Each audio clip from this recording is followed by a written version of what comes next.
Welcome to the Japan Scalers podcast, and I'm your host, Tyson Batino.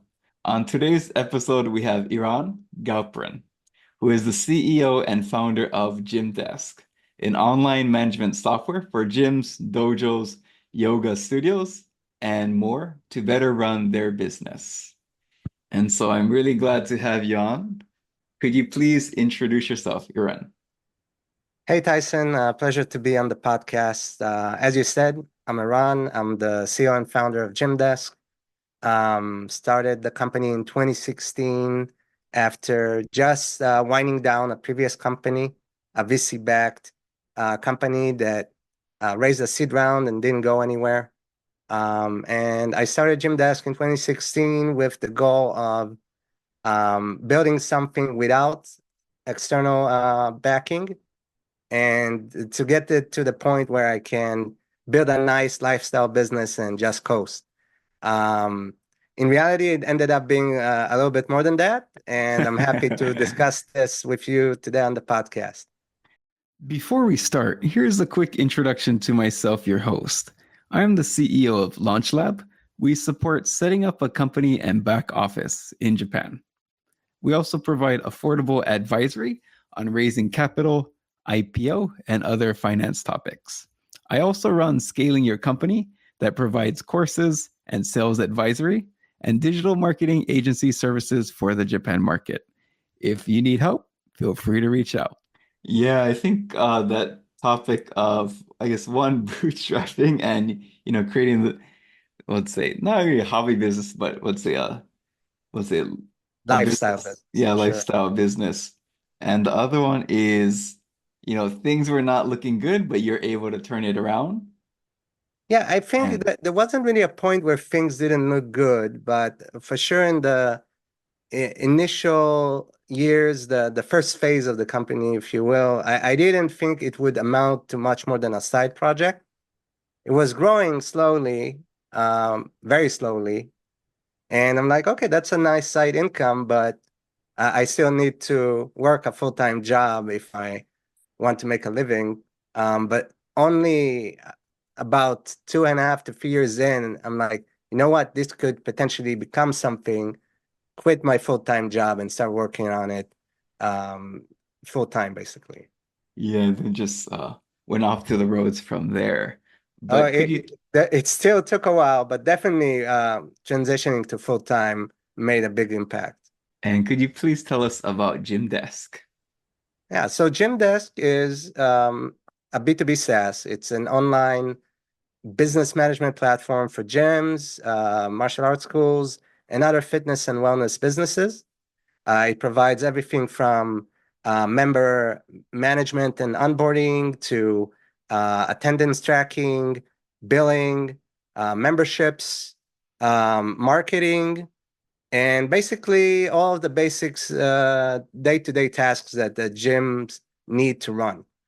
Our target audience is obviously gyms, specifically gym owners and operation staff. And I started with the focus on the martial arts vertical because at the time I was training in Brazilian Jiu-Jitsu for almost a decade, and I felt I had a pretty good insight into how that market worked. Um, Obviously, though, I never ran a gym myself, so maybe somewhat of a naive approach, but it did give me the at least the initial building blocks to get started. Because yeah, it does sound like a B to B to C model in a way. And but you did have the experience of being the end user. So yeah, you can call it B2B to C, but I think it's mostly B2B with the C component really moved towards the business. So they deal with their customers, we deal with them, we provide them with the tools to deal with their customers, but we don't really provide anything directly to the customers, Yes, right? it's okay. Yeah. Yeah, and from my experience, we use for our language schools, we did use a school management system, and it did help with things like memberships, payments, attendance tracking, rescheduling, and so and it is totally a game changer. Yeah, for sure. I think almost every type of small business that is membership based needs some kind of software like that. And it's the details are really in adapting that to a specific use case. Yeah, I guess what would you say you think was your special sauce or maybe competitive advantage? So I think this is a common story in a lot of B2B verticals. When I was looking at the market and trying to evaluate what would be a good product to build in, I saw that definitely in the gym management space, there's a lot of big, uh, very entrenched players. And initially, that scared me a little bit because you feel like, with their budget and their brand, they're going to crush you. There's nothing you can really offer. But when I spoke to friends of mine, gym owners that use those products, that the feedback was always the same. Everybody hates them. And the reason is that those products are very old, very outdated.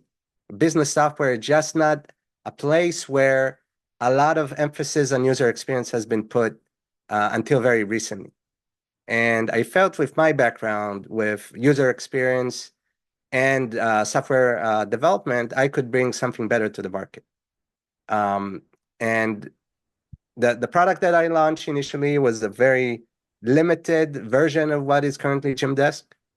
But it did have at least on a few pain points a better flow than the existing incumbents.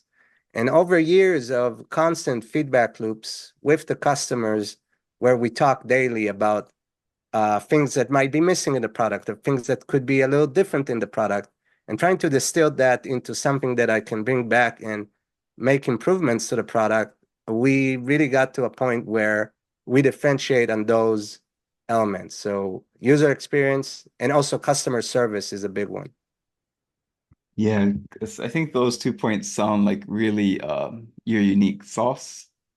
Let's say this, but it's definitely something I guess maybe how many versions of the software you had to develop to really find the sweet spot. But I think just you sticking at it and consistently talking to customers and having that feedback loop ended up Definitely, helping to create. And I think definitely. the That, competitors weren't doing that, not nearly to the extent you were, yep. right?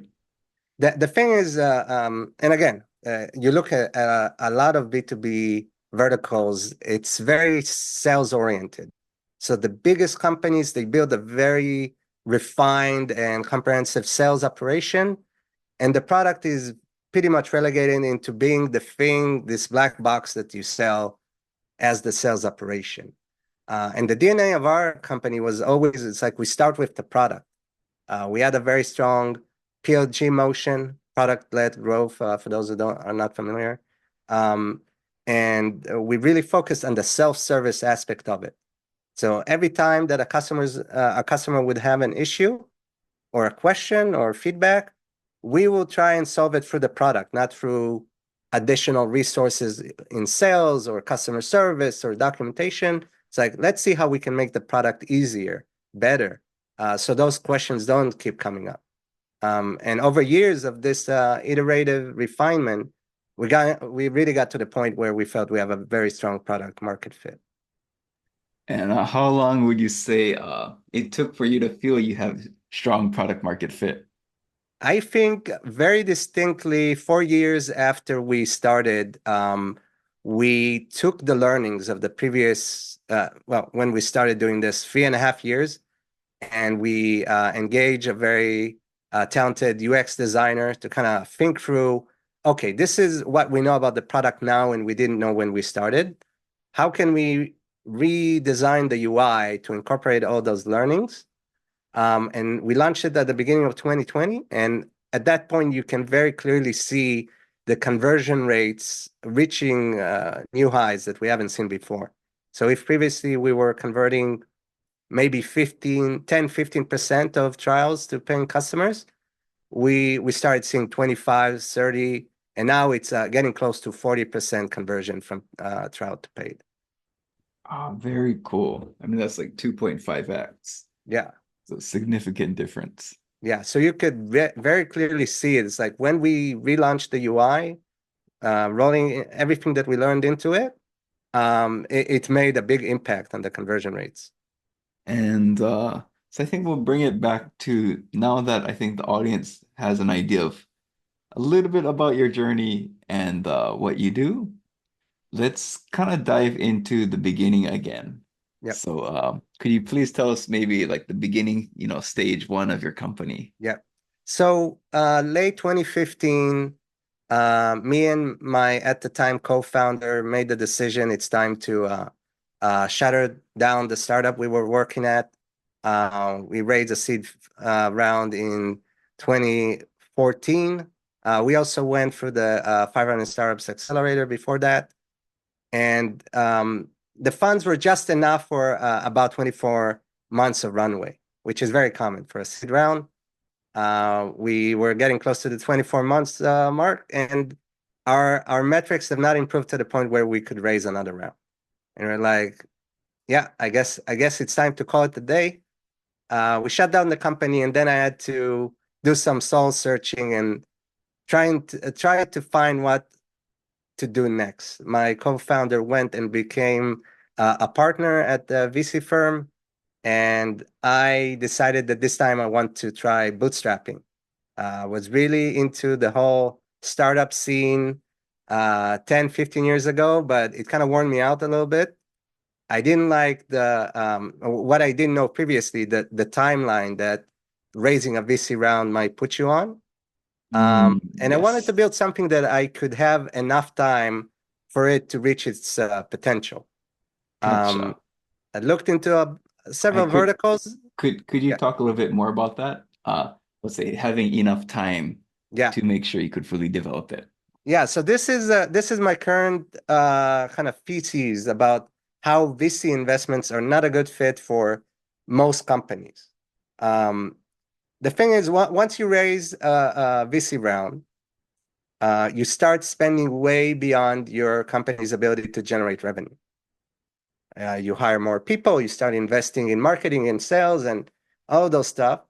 Um, but then you either have to catch up with revenue in a very short period of time, 18 to 24 months, or you have to raise another round at the end of that period. And most companies do not, they just are not able to sustain that level of growth to either get to the revenue that raising a seed round would get you in expenses, or aside from becoming profitable, getting the metrics to the point where you can raise another round. And thus begins the death spiral of a startup, right? And most Yes. companies just fail in those stages. They might have been solid businesses, making 10, $15 million annually eventually, but it's just not startup scale. For VCs, they need companies that can become $1 billion or now maybe even $10 billion companies. And to do that, you have to spend money very aggressively. Um, Meanwhile, with bootstrapping, you can take it at your own pace. You can let the product mature until you feel you have good product market fit. And then if you want, you can raise money, but in a lot of cases, you're making enough revenue now that you can just keep going and maintain ownership of the company, which is what we did. That is very cool. And actually, we interviewed the person who was in charge of recruitment for Uber Eats, or I guess I'll say Uber, but for Japan, it was predominantly Uber Eats. Yep, And one thing he said that definitely matches, it's they were growing so fast that they couldn't really make a plan. It's just grow. Yeah, just figure it grow. out That's the startup mindset. and just try it. Um, and I was initially very into that until I realized how it can kill a lot of potentially very nice companies, Mm, just not VC scale. For VCs, it really needs to be a home run where the company is aiming for a billion or now 10 billion valuation, IPO, or a sale eventually in those ranges. But for a founder that maintains equity, and we'll talk about it later in the podcast, a much smaller outcome, it's still very much life-changing and still a great business. no, I think that's a very awesome point.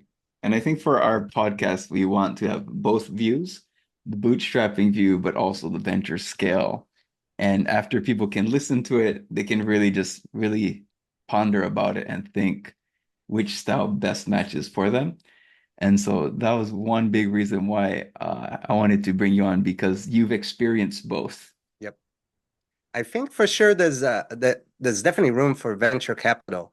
It's just that a lot of the companies that raise, they sell this pipe dream first to themselves and then to the investors that they are $1 billion company, even though they might be just a $50 million company, which is still very successful, Yes, but very it's successful. just not on the VC timeline. And a lot of those just end up shutting down. And so I'll say in the first stage, I'll say usually it's most founders don't have too many advantages, but what are some advantages you have and how did you successfully utilize them? One of the biggest advantages that I had is I'm a technical founder. So I had the confidence that I could build the product myself. I had all the tools. I'm a full stack. I served as CTO in multiple companies. I had zero doubts there. So a lot of founders, they're looking to build a new technological product. That's a big concern. If they don't have that set of skills, they need to figure it out.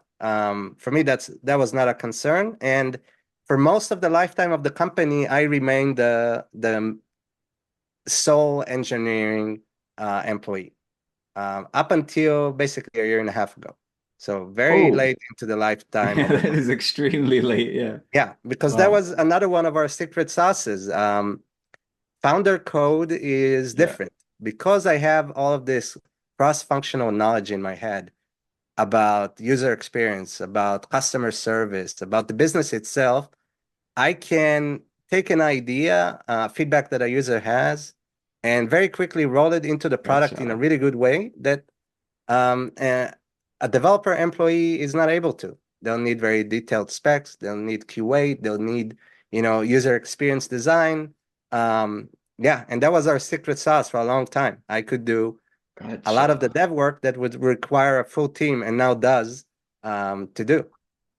Yeah, just the development cycle.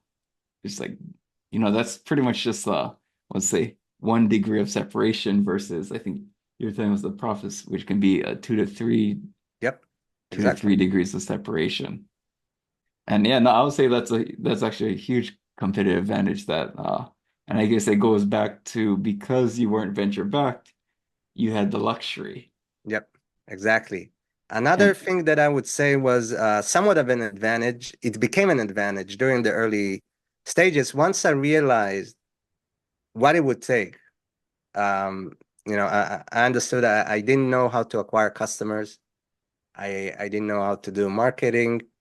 I was like, I can figure this out, but I'm going to have to take my time, you know? So the other advantage was really that I didn't raise and I could just take my time. And that's basically what I did. Took my time until I figured it out. And then I started expanding and hiring people. I mean, at first it may seem like, let's say, you're moving really slowly, but once everything matches, let's say much less friction going back, much less going back and forth. So I think or what I'm trying to say is actually taking the time to find the right thing is actually one method of scaling.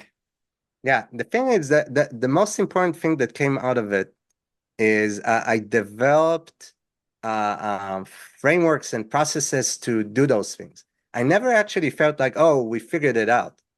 But through this process, I developed my methodology to understanding how to do those things. And I kept using this as we kept going. So I was never like, oh, we made it. This is good enough. Now we can just spend money and scale. I was never at that point up until the sale.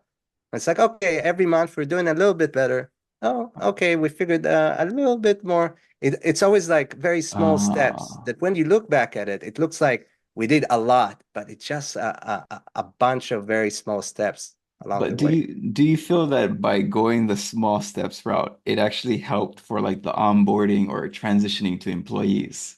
Yes, even though, and it's something I think a lot about recently when I go on podcasts like this is the bootstrapper mindset also has disadvantages, right? I really optimized for cash flow, really optimized for profitability. As a result, I usually hired a couple of steps later than I should have. And I also hired for maybe a level or two below the seniority that I needed, just to optimize for value, to optimize for cash flow. And that left a lot of the responsibility in my corner, which led to some burnout. So definitely some mistakes were made. I've But gone through that exact same process. So it's like I won't say hallelujah, but yes, I can totally relate to that, and that is ridiculously spot on, and I see it a lot with my clients as well. yep, it's very common for sure. Cool. Then it's so yeah, I think on this topic of, let's say, really being cash flow sensitive, what are some of the other challenges you faced? So, you know, this is another thing that I spent some time thinking about. I call this the SaaS escape velocity. I talked to some founders that are in the, let's say, 250K to 750K range in ARR. And they're like, yeah, we're growing, but it always feels like money is tight. Um, I feel like there's a milestone there, a benchmark. Once you cross 1 million in ARR, and it's a little different for every company, the the margins are they're just big enough that you feel like, okay, now I can spend on all the things that I really couldn't previously, or that I felt like I'm overstretching myself. That includes stuff like high level marketing agencies, or sales engagements, or yeah, bringing on additional engineering talent into the company. Yeah, it's really when you get to that scale, everything is relative. So when you wanted a 20K MRR, I wanted to onboard a marketing agency that charged 5K a month. That's 25% of my revenue. At 1 million in ARR, that's 83K in MRR. 5K is, it's a small chunk of it. So you can do that and not feel like you're stretching yourself out Okay, too much. Yeah. interesting that it's or you kind of felt it at that point for SaaS. I would say it might be more of our unique case, but I think it was at maybe five or five or six. I'll say million, but it's more of like if you said 100 yen was a dollar. But how we came to that conclusion was I think we tried to develop people internally, and sometimes like it's like it just is good. This is going to take us 3 years. Yeah, it's We might it's as well always a just spend. struggle. You always want to use the resources you already have, trying to get the most out of it, and it's hard sometimes to like, no, am I tapped out? Do I need to bring new people in? Do I need to, look for agencies to help me out, or can I do this with what I have in front of me? That's the bootstrapper's dilemma right there, for sure. Yeah, and I guess my next question would be like, did you have any unique insights? I think you've already shared a few, but any other unique insights regarding this first stage of your business? Yeah, so I think maybe I didn't mention this, but after half a year after launching the product, I realized that it's going to take me a while to figure out how to acquire customers, if ever. And I went to find work. I started as a contractor, eventually moving up to take the CTO role at an e-commerce company in LA. Oh, I see. And I worked there full time for 3.5 years. And during that time, I would use the weekends to work on the product. When I felt like it didn't feel like a chore. I was like, when I feel like working on it, and when I get feedback that makes sense to me, then I'll work on it. And for sure, as a result, the progress was relatively slow, but it was very consistent. So I want to really emphasize the consistency aspect of it. Consistency, especially with B2B SaaS, with the recurring revenue model. If you have low churn and you're consistent, you keep making progress. Even if it looks slow, you look back a couple years after and it's like, okay, I'm now at the point where I can quit my full-time job as an engineer in LA and work on this full-time. This is how it happened. So that's my insight for that stage. Just staying with it. I know there's quite a few people on Twitter and other social media that are all like, build one product a month and see what sticks. It doesn't really work like that. You have to give it time. You have to become super in-depth with your domain knowledge in one specific area for it to succeed. It's very rare for something to just blow off a month into it. That doesn't really happen in most cases. And in some cases, you do hear about, I'll call it maybe the unicorn cases of not unicorn as in billionaire, but the unicorn cases where someone did develop 12 products, 15 products and succeeded. But you never really hear about the other people who've done it and, who have failed 12 times and, let's say there wasn't a 13th success case.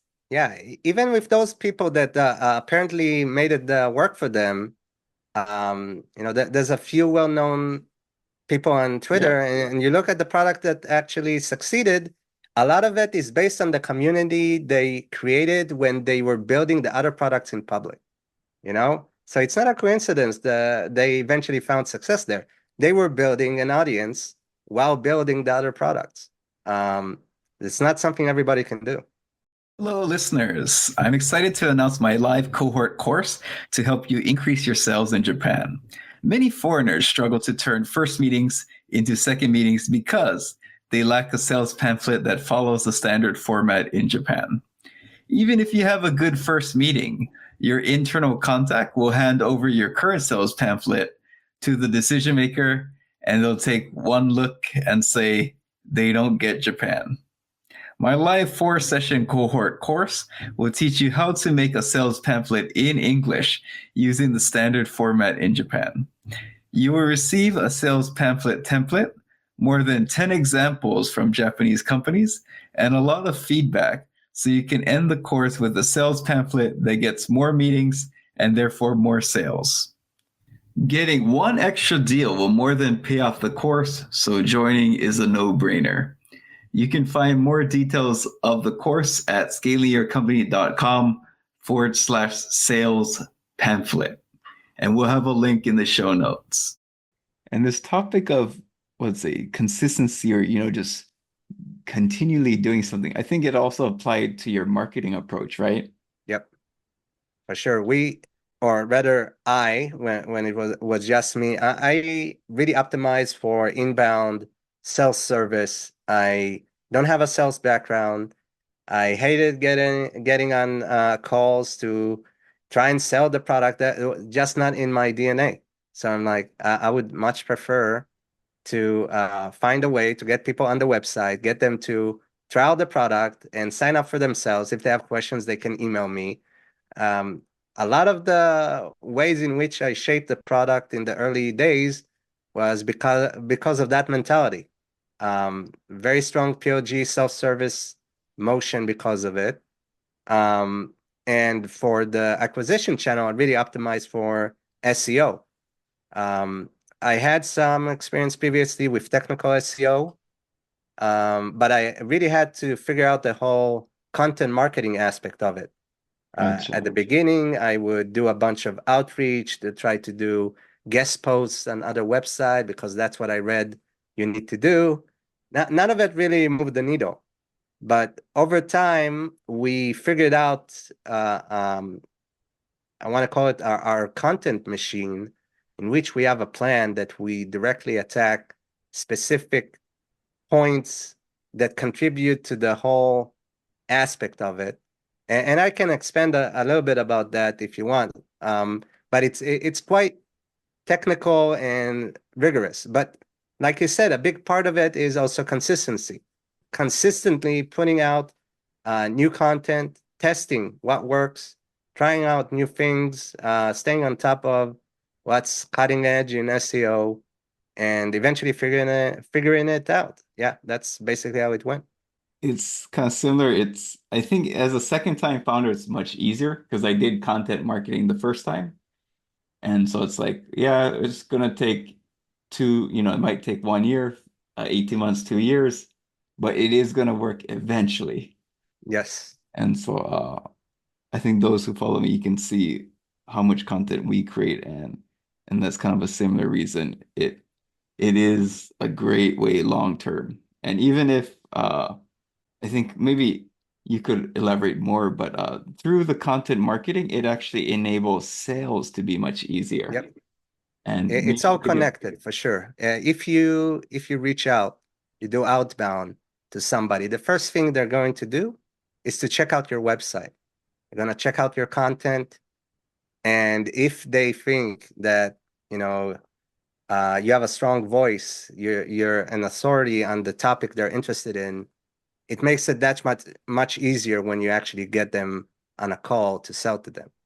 and yes, and and so it is kind of creating that, I guess, infrastructure in a way that creates the pavement for things go smoother in the future. And yeah, and also I also think it goes hand in hand too. Like as you find more product fit, your content also starts to resonate more with the user.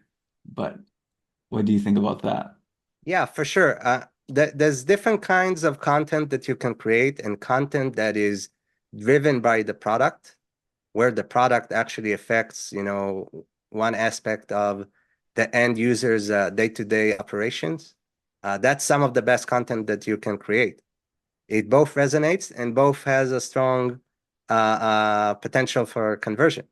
So yeah, definitely some of the best content comes from there.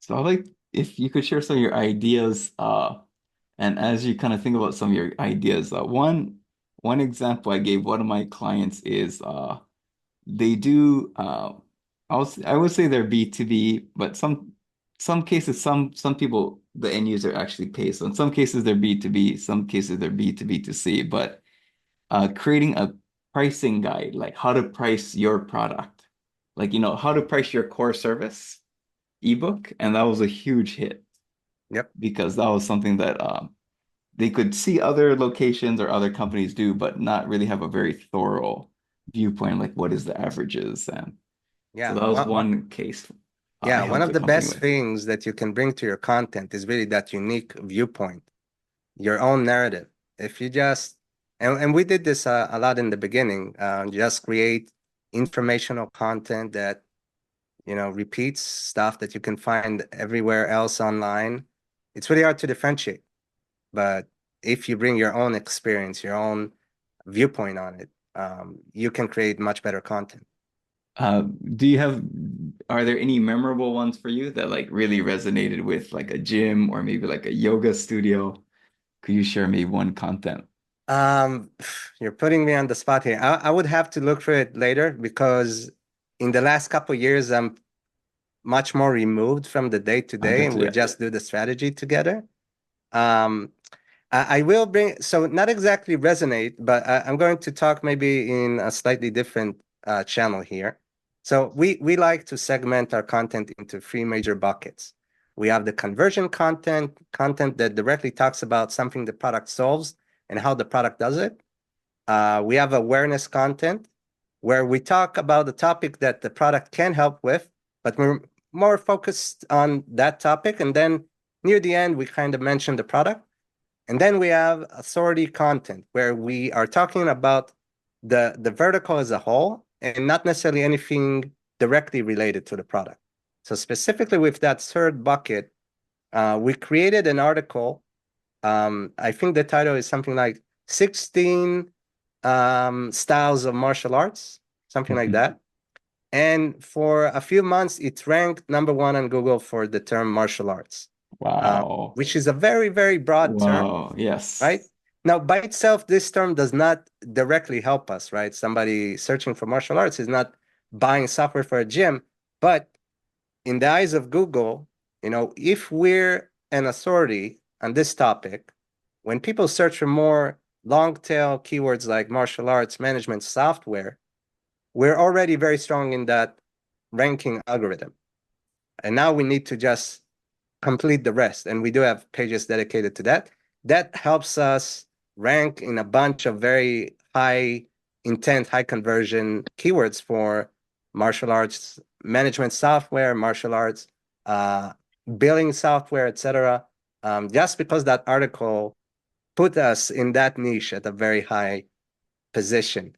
So that's definitely something that I was extremely surprised that we were able to get to the #1 spot, and we did it without any link building, all completely organic. So yeah, that's definitely something that I remember as being a big breakthrough for us. Understanding how Yeah. to do. I would call that kind of legendary in a way. Like martial arts, that's really hard. I mean, even if you search right now, we should be position 3 or 4 on the search results. Yeah, no, that's really hard to remember. Yeah, you just link back to that service page and you got Yep. that authority there. Yeah, and that page probably generated over 200 Yeah, backlinks. Yeah, that's the best that's way to entrench yourself in that vertical. and so I guess my last question for stage one and would be how did you adapt your personality for this stage? So for me, it's a really good question. In previous stops, and everybody who worked with developers is familiar with this kind of mindset. I had this natural resistance to user feedback. You know, if a user says something, me as a developer, I'm like, you know what? I think you're doing it wrong, or let me show you how to do this. And I thought maybe they're a little, they're probably not very good with computers. You know, I had a bunch of thoughts about why they would say those things. But with this product, I really had to face the reality that if somebody says something about the product, even if it seems super obvious to me, whatever it is that they're unable to do, there might be a problem there. And I had to completely change my approach to it and accept that any kind of feedback is good feedback. And even more than that, now I believe that the dumber the feedback is, the better it is. Because then you can really find how to make your product as accessible to the least computer literate person, right? I Um, got you. Yeah. yeah, and I had to do a 180 there, and it really framed the rest of the time with the product being the lead product person. And now, and we'll get to it later, after selling the company, my goal is to step down and just focus on product. This is what I like doing now. So big shift for me. And I like what you just mentioned about even if someone says something you might think like this is ridiculous. It is because sometimes you might fall into the bias that everyone thinks like you, right? Yep, exactly.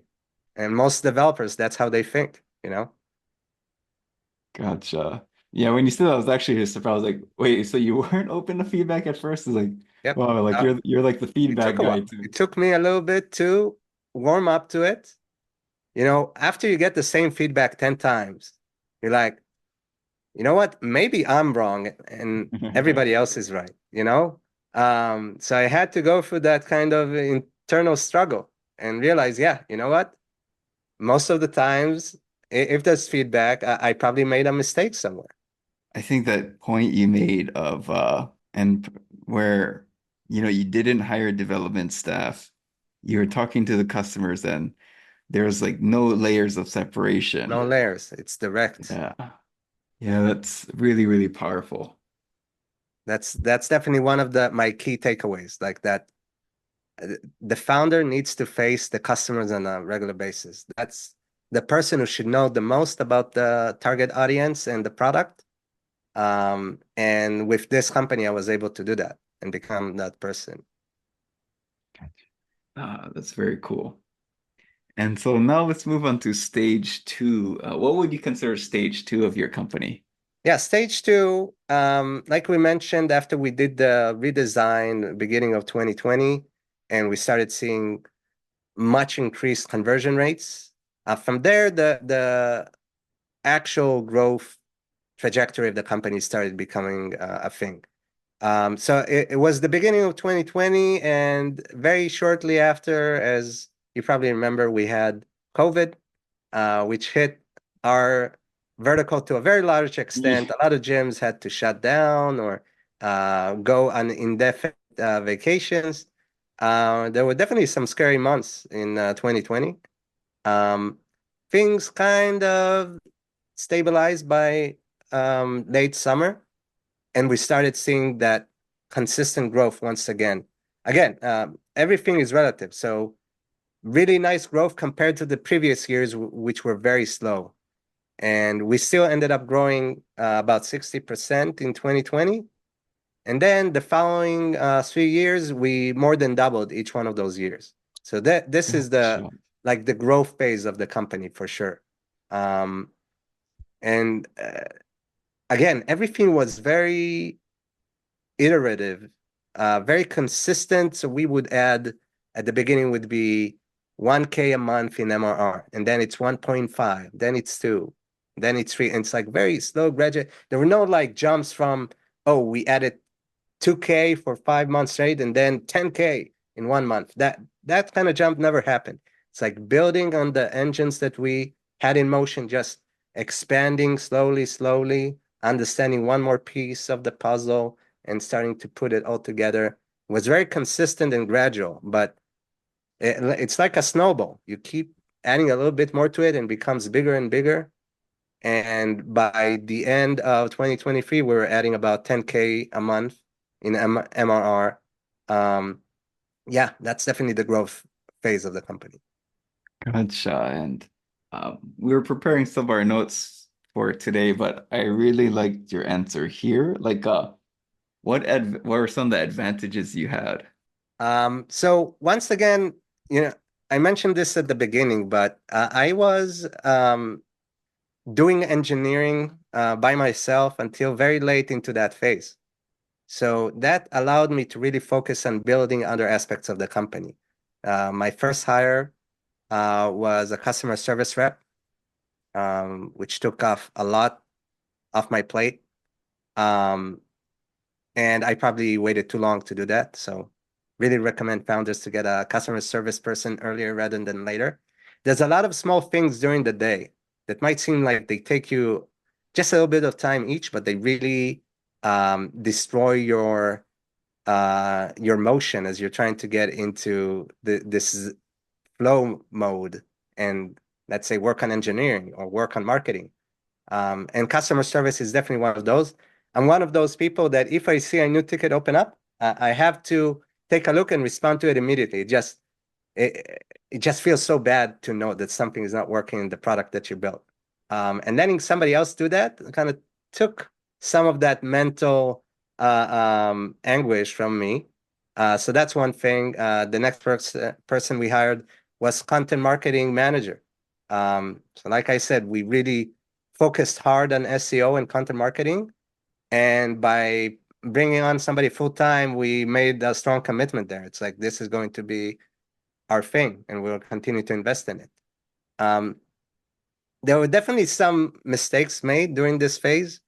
I hired some, and I think this is common to a lot of smaller companies that just have enough revenue and they want to do a lot. So we onboarded those kind of full stack marketing agencies that promise to do social and content and sales and lead gen. And yeah, it never really worked out. It's like we would use them for a few months and it's like, yeah, it's not happening. You're not moving the needle in any way. They would use outsourced social media people in the Gotcha. Philippines, and like the messaging would be wrong. And yeah, we went through this cycle several times. But every time we took back some learnings that what we should be doing better internally, right?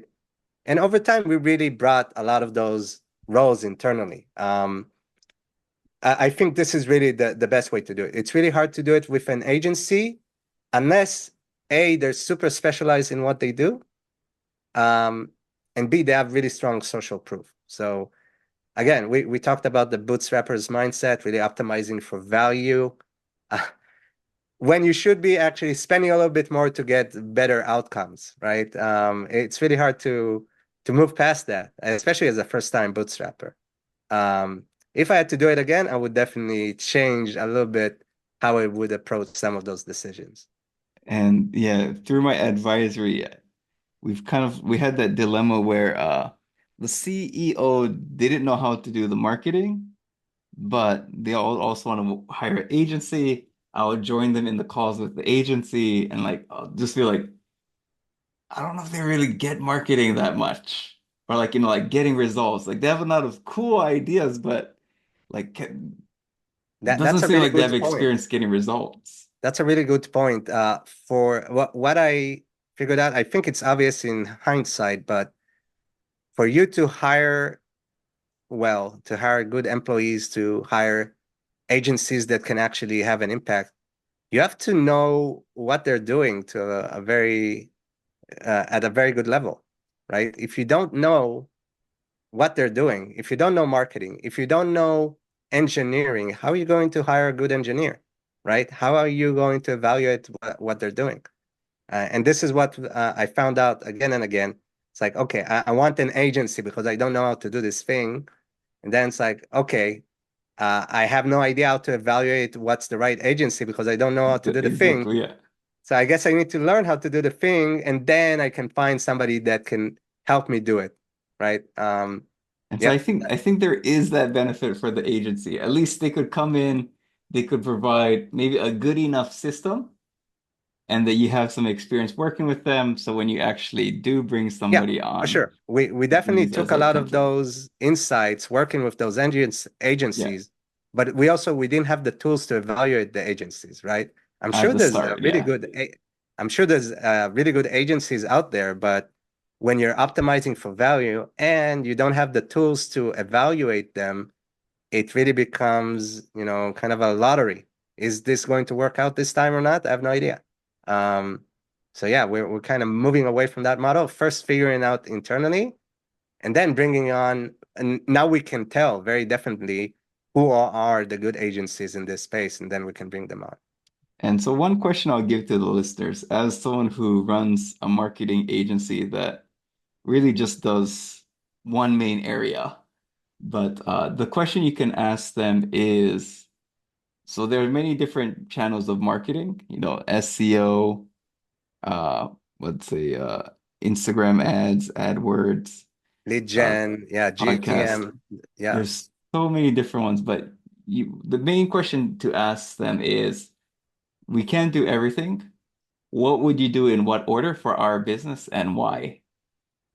And if they can that's a really go very into good question. detail, Yeah, uh, and that's how you can tell if they're kind of let's say, because if you let's say, I'm trying to think, if you go to a if you have a walking problem and you go to a shoe store, he's gonna try to sell you a different shoe. yeah, If you go to so like there's so let's say sometimes the best person to ask about something might not actually they'll have a solution for you, but it might not actually be the solution you need yeah. at this exact moment. So yeah, that's a really good point. You really need to find either an agency or somebody that is doesn't just do what you need them to do, but also has the business understanding, right?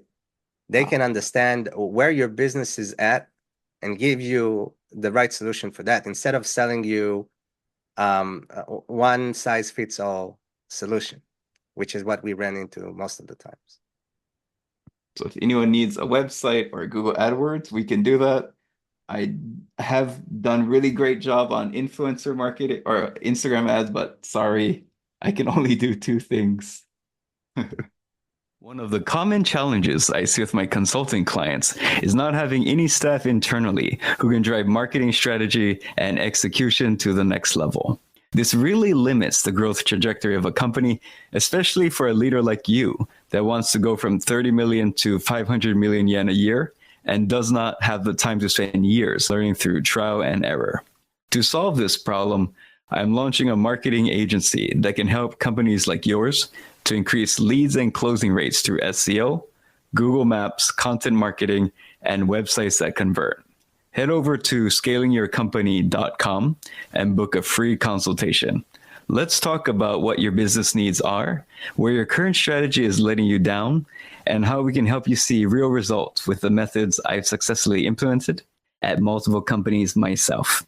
Now, back to the episode. Yeah, and I thought it was kind of cool. I think, like in terms of your advantage, because you spent so much time doing customer support, development, we're involved in marketing. Like that really does seem like an advantage when you were what I mean to say is because you're involved, would you say that when you were to bring on a person, it would actually be the person that would either help you grow the business the most or help unlock you the most? Would you say Yeah, you're so in general, I would you really say focused on the second option for most of that phase. Um, I was hiring for people who can free me up from tasks that I felt like I wasn't bringing that much value. Obviously, I can do customer service. I can do it very well, but customer service at its core is not a high skill position, right? You just need to have good bedside manner and, have and build up that product knowledge so you can actually answer the questions. There's not a lot of hard skills there. Um, so bringing on somebody to do that instead of me doing it every day really unlocked more of my time and attention span to do other things. And I continue to do that in other aspects of the business. So bringing on the content marketing person, later bringing on additional writers.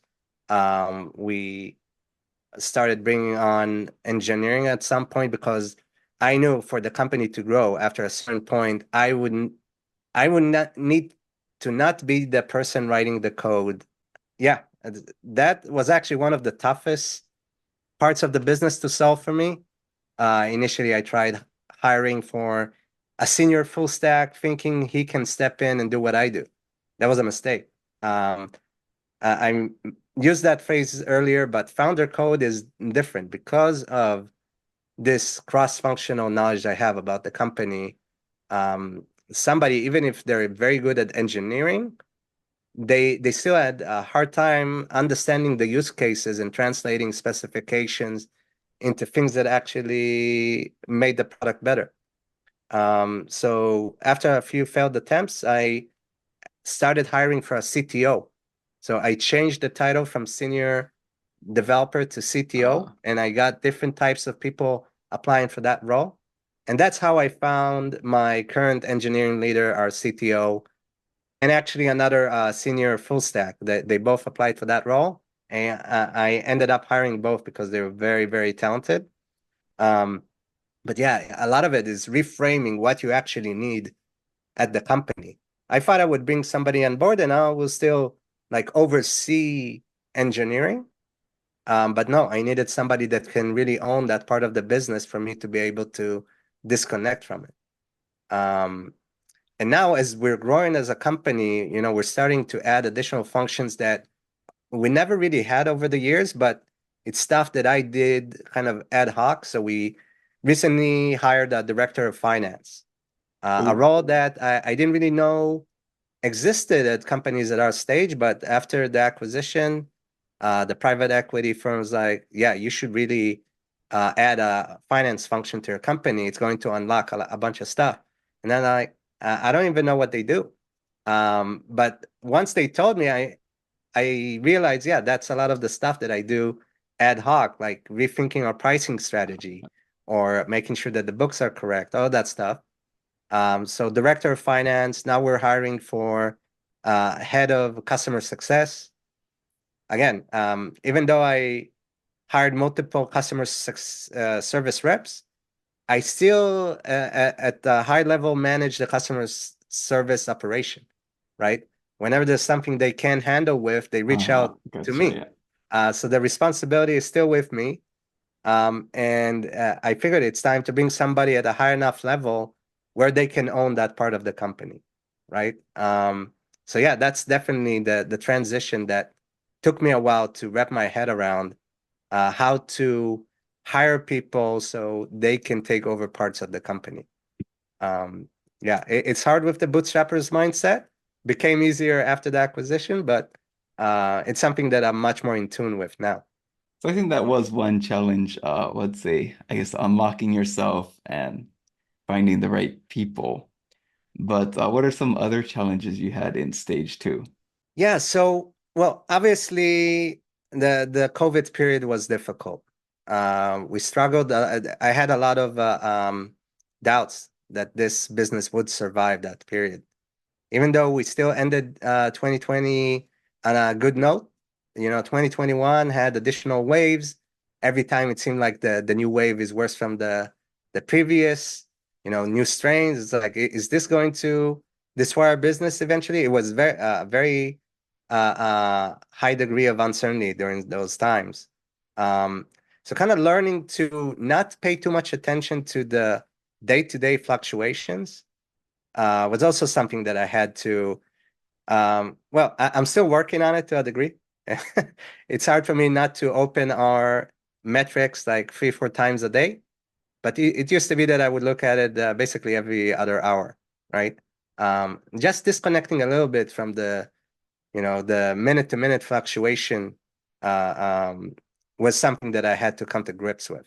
And a lot of it, again, it goes back to removing myself from the all the day to day. It's like creating some degrees of separation really served me well in the first stage where I was doing everything and helped me build this very deep domain knowledge and intuition for the vertical. But at some point, for me to be able to work on more high level stuff, I needed to disconnect a little bit. Eran, another question I have is similar question in stage one, but how did you have to adapt your personality for this next stage? All right. So a big problem I had during the second stage, as I was hiring people for the company, I think this is a relatively common theme for people starting companies and then hiring people to replace some of the stuff they do. But I had to really readjust my expectations of what employees can do, right? I didn't fully understand the superpowers that a founder has, especially somebody who has been doing everything at the company for a while and has all this deep industry knowledge in his head. And initially, I thought, I'll just bring on somebody to do X, and then I'll be free from X. But now I have to manage that person. And once you have 3, 4, 5 people, actually managing the people takes up a lot of your time.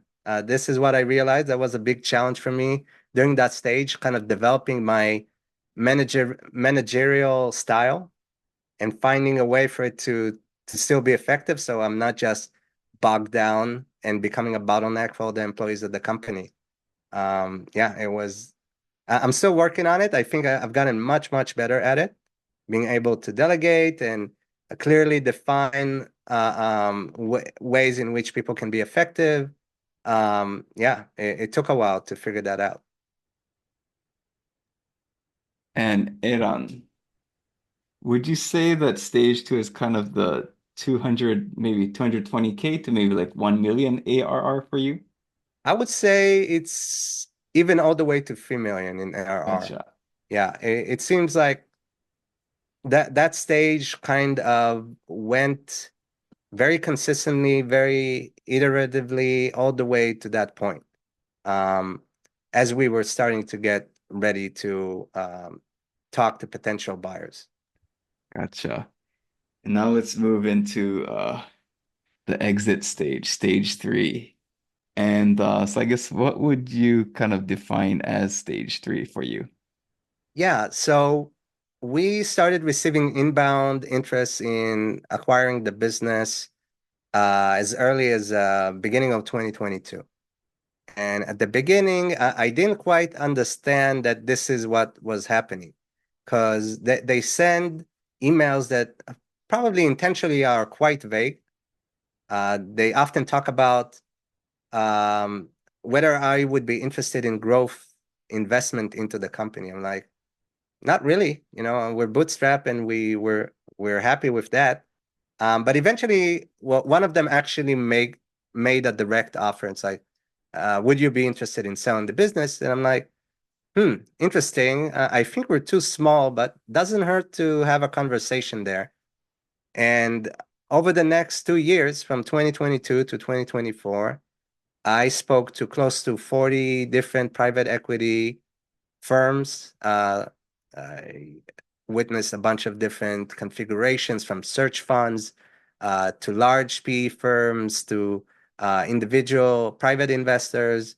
And I started to get a pretty good sense of what a good outcome might look like and at which revenue milestones that would happen. I sat down with this P&L projection that I've been maintaining. It's like, okay, if we continue to grow and expand at the rate that we've been pretty consistent at, I could probably reach those milestones around the beginning of 2024. So I continued to take those conversations, but the timeline that I was building for myself is like, if I am to sell, it would probably be around that time. And with the kind of buildup of burnout and other factors, I felt like that the time has come, and we started setting up a process to do that. I engaged with an M&A broker that specializes in B2B SaaS. Actually, somebody that I got introduced to through the Tiny Seed Accelerator. I didn't mention it, but late 2021, we joined the Tiny Seed Accelerator, an accelerator focused on B2B SaaS companies. And one of the partners there also had a sell-side M&A firm called Discretion Capital. I started trying to understand, first of all, what they bring to the table. Like, what is even an M&A broker? What do they do? I took calls with the team, and I felt that if I am to do this as a first-time, seller, it would make sense for me to work with them, and it ended up being an excellent decision. We started the process. Well, we wanted to start the process in February 2024. We ended up receiving an offer from one of my previous inbound leads just before we started the process, and we managed to come to a really good deal with them, and we basically started due diligence without actually going on the market. The due diligence process lasted about a month and a half, and then another month and a half for the purchase agreement stage. Both extremely technical processes. I learned a lot through that sales process. I thought it would be much more straightforward. I thought, you just provide all your company documents and they take a look at your books and check your code, and yeah, what else can happen? Then you just sign the deal and everybody's happy. It was very, very technical. Learned a ton there. We finally successfully closed the process in May 2024. And yeah, right now I'm still a minority shareholder at the company, so I rolled over some of my stock. I'm still the CEO. We're currently recruiting for a CEO, a professional CEO, to come in and take over for me, lead the company to the next stage of growth. And I'll probably move to focus mainly on product. And my goal is to, in a couple of years, probably to be able to walk away completely and work on other things. Gotcha. And actually, I think I forgot to ask and kind of bring it to this topic, but so actually we haven't mentioned Japan once. Yeah. And so I guess my question, which I already know the answer to, is were you in the US when you sold your company? Well, so I moved to Japan in April 2022. This was a move that we started way earlier than that, but because of COVID, we kind of got stuck for quite a while. I was living in LA in 2019 still, and the idea was, the plan that we had, me and my wife, we've been debating where should we set up our permanent base. We were not very happy with how things were going in the US, especially during the Trump presidency and then during COVID. So we moved to Austin. The goal was to be there for about half a year establish a tax residency in Texas, which is a no income state, no income tax state, and then move to Japan. That was the idea. And then in March 2020, COVID started and Japan completely closed its borders for about 2 years. We got stuck there for a little bit and finally made the move in April 2022, which started a new phase of my life for me personally. We also established a branch office of the company here in Tokyo. That was a whole process unto itself. We have a couple of employees here, a customer service person who is bilingual. We do have some customers in Japan as well, and we're also working on localizing the product to Japanese and to other languages. And we have a developer here in Japan. So we set up operations here. It's been quite the trip, learning how to do all those things in Japan as a foreigner. Very difficult, but also not impossible. You know, eventually you figure everything out. But yeah, it definitely added another layer of difficulty to running the company and then going for the exit. And when we sold the company, we actually had to contend with some of the intricacies of selling a Japanese-owned company. So our branch office is here in Japan. The private equity legal team, they brought on a Japanese M&A lawyer. There's a few weird stipulations in Japanese law regarding selling companies to non-Japanese owners. Like you have to submit this ahead notice and they need to approve it. It could take a couple of months. It almost delayed closing by 2 or 3 months. Luckily, we were able to find an exception there, but yeah, definitely another layer of complexity added to the fold there. Gotcha. And also, I think, what were some of your thoughts on maybe like bootstrapping in Japan versus the US? It's a good question. I have some thoughts about this. Having been building the company here for a couple of years and also hiring people here. So first of all, talent here is way cheaper than in the US. You can hire developers and other roles here for way less than it would cost you in the US or even Europe. And not the quality is very similar, right? There's very talented people here. The product that you're building, if it's directed to the Japanese audience, you need to know that that's what you're doing, right? Of course, if you're Japanese and you lived all your life in that culture, maybe not a big leap for you. But if you're trying to copy maybe US playbooks into the Japanese market, understand that you're going to need to adapt those. It's not the same. The way that companies here make buying decisions are not the same.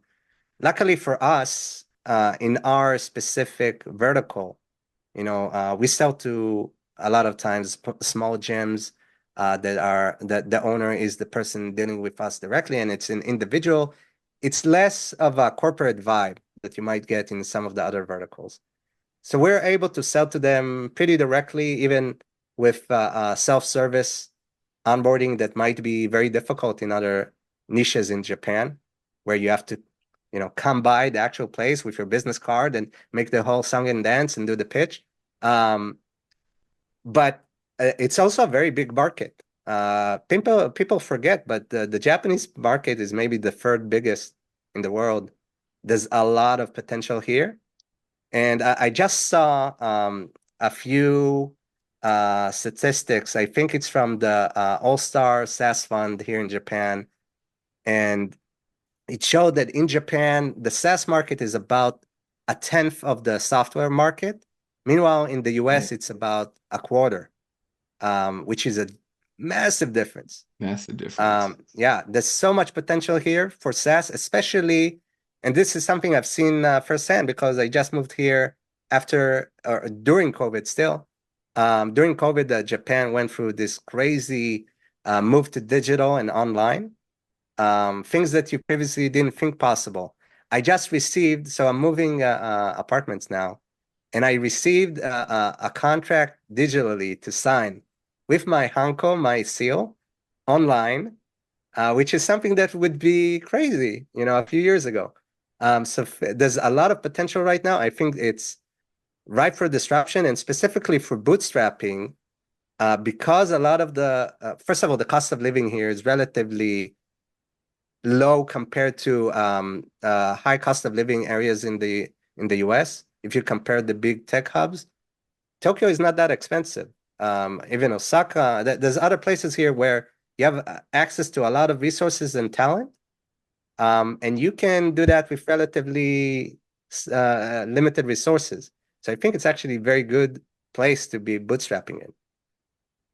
And you mentioned, let's say 10% of the software market is SaaS in Japan. And for the 90%, could you explain to the audience what actually most majority of software is in Japan? Yeah, so most regular software is software that you purchase or download and you install locally, or you build your own, server instance. It's on-premise software, basically, as opposed to SaaS, which is cloud-based. Um, in the US and a lot of the Western world, it's become very ingrained in a lot of the processes. But in Japan, a lot of the software, it's still like, this 1990s looking software that you download and install on your local computer. And you have an IT specialist at the company that's in charge of doing that. Yeah, that's definitely something that Japan is still playing catch up with. And we did an episode, this is the Japan Scaler series, but on the Scaling Japan podcast, we did an episode on Japanese SIers or system integrators. Yeah. And they're a big chunk of that 90% where they just create a lot of software for companies. Yep. That's very true too. There's a lot of custom, um, very specific software that, you know, uh, when you look at the software, one of the biggest benefits I feel SaaS has, once you have a couple of winners, kind of create this standard to which other products need to match up to if they want to compete, because it's so available. You can just get to it online, you know?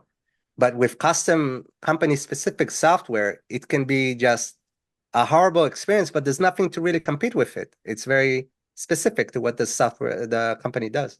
Um, so yeah, I think Japan is definitely ripe for disruption there. Um, and we are seeing some companies. I met with the founder of, I think it's called Sign Time. Um, it's Yeah, yeah, it's a DocuSign competitor here in Japan. They're, I think, one of the first that to actually allow um, Hankos to be used online. That it had to be, there was a legal process there, right? It needed to be improved on that level. that's funny. Um, yeah, and there's other companies like that. Yeah, there's so much left here to be done. I think it's going to be very exciting to be building here. Yeah, I've heard of that company. What was the founder's name? I know they had a foreign founder. Starts with a Yeah. J, I think. Yeah, it's Jim Wacer. I met with him at the American Club about a year ago. Really nice guy. We stay in touch. Oh, very cool. And yeah, no, thanks for coming on the podcast today. I really wanted to get you on because of the bootstrapping experience and also just, let's say, some people might be in a rush to do things, but because you're able to understand your business very well, really just doing things, I guess, right in, I guess if you look at it from a hindsight point of view, like let's say, do the things that was really needed for your business, it Yeah, ended up, let's say, growing and growing and yeah, to the point that even though you're bootstrapped, that you're able to find a buyer as well. yeah. Actually, Yes. with that, we talked a little bit about that at the beginning, but for bootstrap companies, it's much easier to have an outcome that is life-changing because they maintain most of the equity at the company. Um, when you go the VC route, by the time that the company is sold, a lot of the times the founders have maybe 10, 15% of the company. So you need a much bigger outcome for it to be life-changing. That's another thing that's very unique to bootstrapping. By the way, before we end, it's more important to me to say a few words about what's next for me because it also relates to what we're talking about here in Japan. So after the Okay. sale, um, what I'm starting to get into is mentoring and investing in early stage B2B SaaS founders. I've been doing that in the US a little bit and also in Israel, where I'm originally from.